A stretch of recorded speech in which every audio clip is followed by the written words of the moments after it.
Watch news देख रहे हैं आप। मैं हूं आपके साथ प्रज्ञा। बिहार में नौकरी की तलाश कर रहे पूर्व सैनिकों और अर्धसैनिक बलों के रिटायर्ड जवानों के लिए बड़ी खुशखबरी सामने आई है।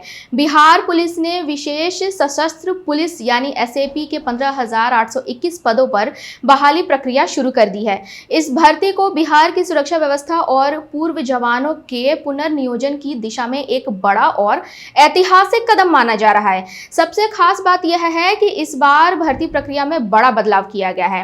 अब तक एसएपी बल में केवल भारतीय सेना के पूर्व सैनिकों की ही भर्ती होती थी, लेकिन सम्राट सरकार ने इस नए फैसले के बाद पहली बार केंद्रीय अर्धसैनिक बल यानी एसएपीएफ के सेनावृत्त जवानों को भी मौका दिया जा रहा है। यानी अब सीआरपीएफ, बीएसएफ और आईटीबीपी जैसे केंद्रीय बलों से रिटायर हो चुके जवान भी बिहार पुलिस के एसएपी विंग का हिस्सा बन सकते हैं। सरकार का मानना है कि इन अनुभवी जवानों के आने से बिहार पुलिस की कार्यक्षमता, अनुशासन और सुरक्षा क्षमता में मजबूती आएगी।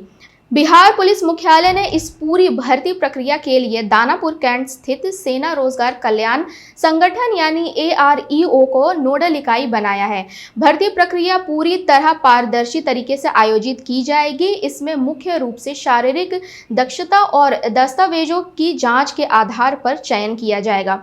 इच्छुक पूर्व सैनिक और सेवानिवृत्त अर्धसैनिक बल के जवान निर्धारित तिथि पर अपने मूल दस्तावेजों के साथ दानापुर कैंट स्थित AREO कार्यालय पहुंच सकते हैं। अब बात करते हैं भर्ती रैली के शेड्यूल की। 1 जून को पूर्णिया, भागलपुर और दरभंगा प्रमंडल के जिलों के उम्मीदवारों की भर्ती होगी। 2 जून को कोशी, मुंगेर और सारण प्रमंडल के जिलों के अभ्यर्थी शामिल होंगे। वहीं 3 जून को तिरहुत प्रमंडल के उम्मीदवारों के लिए भर्ती रैली आयोजित की जाएगी। 4 जून को मगध प्रमंडल के जिले की प्रक्रिया पूरी होगी।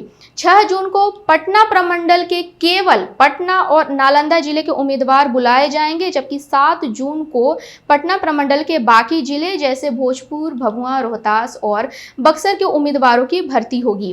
बता दें कि एसएपी जवानों की तैनाती मुख्य रूप से नक्सल प्रभावित इलाकों और महत्वपूर्ण सरकारी प्रतिष्ठानों की सुरक्षा में की जाती है।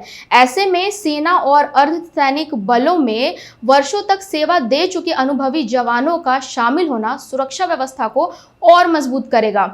सरकार का मानना है कि 15,000 से ज्यादा एसएपी जवानों की यह बहाली बिहार की कानून व्यवस्था को नई ताकत देगी। साथ ही उन पूर्व सैनिकों और अर्धसैनिक जवानों को भी रोजगार का अवसर मिलेगा जिन्होंने देश की सेवा में अपने कई साल दिए हैं। यह भर्ती सिर्फ नौकरी का मौका नहीं, बल्कि अनुभव और अनुशासन को दोबारा सिस्टम से जोड़ने की पहल भी मानी जा रही है।